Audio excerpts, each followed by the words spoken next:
At first, nothing looks wrong. The payments still arrive. Small deposits, quiet and consistent, appearing in the account like they always have. But something else has changed. The amount buys less. The same passive income that once covered a bill now only covers part of it. The gap is small enough to ignore. For now. But the gap is not random, it comes from somewhere. And it has already started widening. Passive income was supposed to solve this. That was the promise. Money that works on its own. Money that removes dependence on time. It feels rational, intelligent even. Because effort is finite, but systems can continue. Assets can continue. And if income continues without you, stability should follow. Yet the strange part is this. Many people with passive income feel less stable over time, not more. The income exists, but the certainty doesn't. At the surface, the mechanism seems simple. You build something once, you buy something once, and it produces. Rent arrives, dividends arrive, royalties arrive, the system repeats. It feels mechanical, predictable, reliable, but the repetition hides something quieter. The output never exists alone. It exists inside an environment that changes while the payment stays still. Costs move. Demand shifts. Value adjusts. The income continues, but its position weakens without announcing it. The system allows this because stability attracts participation. Predictable income invites trust. Trust invites capital, and capital strengthens the system itself. But the system does not guarantee the strength of each participant. It only guarantees continuation of the structure. Individual outcomes can thin while the structure remains intact. The payment arrives, the structure survives, but the position of the person receiving it quietly moves backward. People respond without noticing. They lean more heavily on what feels reliable. They reinvest into similar income streams. They concentrate exposure where the payments feel familiar. This feels responsible, conservative, logical. But concentration creates sensitivity. When one stream weakens, more of life depends on it. So they protect it. They avoid interrupting it. They avoid risking it. And slowly, protection becomes dependence. Dependence changes behavior. Decisions begin to orbit around preserving the income instead of strengthening position. Flexibility narrows. Risk tolerance shrinks. Time becomes organized around maintaining continuity. The income still feels passive, but the life around it becomes increasingly active in its defense. And this shift happens quietly enough to feel like maturity instead of constraint. Beneath this, incentives continue moving. Many passive income systems are designed to distribute output, not to preserve purchasing power. A dividend is paid because it can be paid.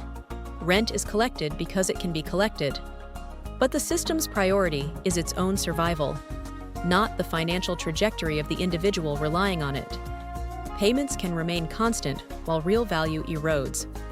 The appearance of stability remains intact while the substance thins. This creates an adjustment that rarely feels like a decision. Lifestyle expands slightly during strong periods. Obligations increase. Fixed costs rise to match the reliable income. Nothing feels excessive, justified even, because the income supports it.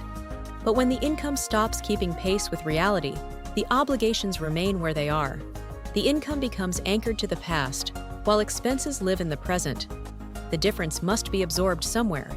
Usually, it is absorbed through time, more hours working, longer delays before stopping, less freedom to step away. Passive income was meant to reduce reliance on active effort. Instead, it begins to require active effort to protect the life built around it. Not because the income disappeared, but because it stopped carrying the same weight. This is where the structural shift becomes visible.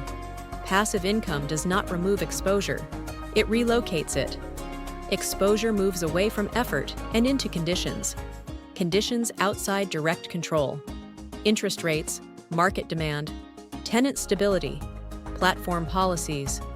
None of these announce their changes in advance, but each one alters the strength of the income stream quietly, and the owner adjusts afterward, not before.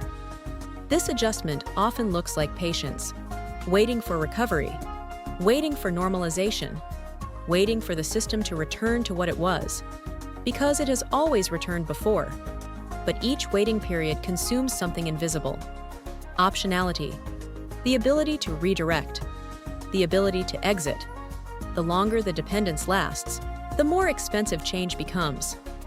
At some point, the income still arrives, but it no longer creates movement. It maintains position. It prevents decline, but it does not create progress. This feels like stability, but it is a different kind of stability. One that requires the system to continue indefinitely, just to hold ground. Growth becomes secondary to preservation, and preservation becomes a quiet obligation. This aligns with behavior that once felt prudent. Choosing predictable income, avoiding uncertainty, prioritizing consistency over variability.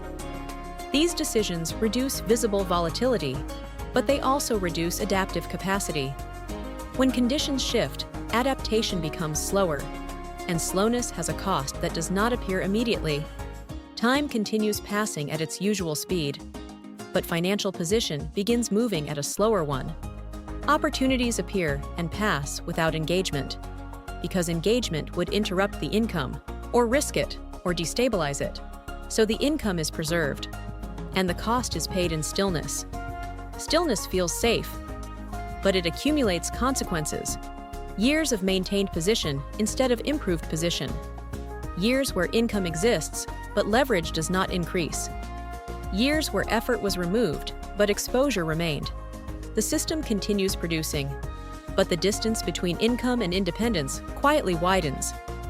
Eventually, the realization appears in a form that feels ordinary. The income is still there, but stopping work still feels impossible. Not emotionally, structurally. The passive income supports life, but it does not replace the need for active income. The original purpose remains unfinished. By then, the cost is no longer measured in money alone. It is measured in time that can no longer be repositioned. Time spent maintaining systems that preserved stability but limited acceleration. Time that cannot compound differently because it has already been used. Nothing collapsed, nothing failed dramatically. The payments continued. The system worked exactly as it was designed to work.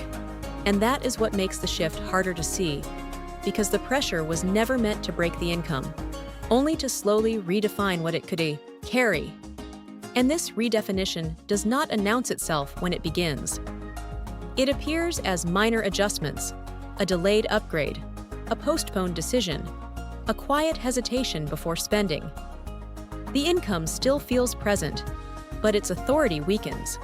It no longer expands possibilities. It maintains permissions. And permissions can be revoked by conditions that never asked for approval in the first place.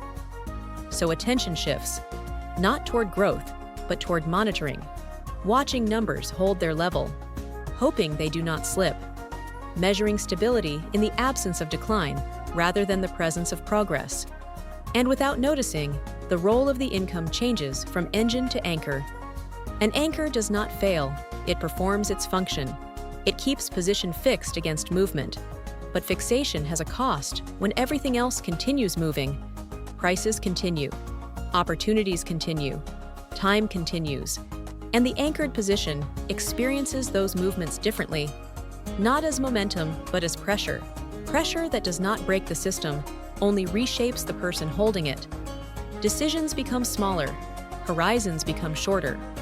Preservation becomes the quiet priority that no one names directly, because naming it would mean recognizing that the freedom once associated with passive income was conditional all along. Conditional on factors that were never passive, conditional on stability that was never permanent, and conditional on time that, once spent maintaining position, does not return with the same flexibility, which means the income continues, unchanged in appearance, while its meaning keeps shifting. And the shift does not stop at the account. It continues into decisions not yet made, and paths not yet closed either. If you're interested in how money, incentives, and behavior really interact, you may want to follow Finance Simplified.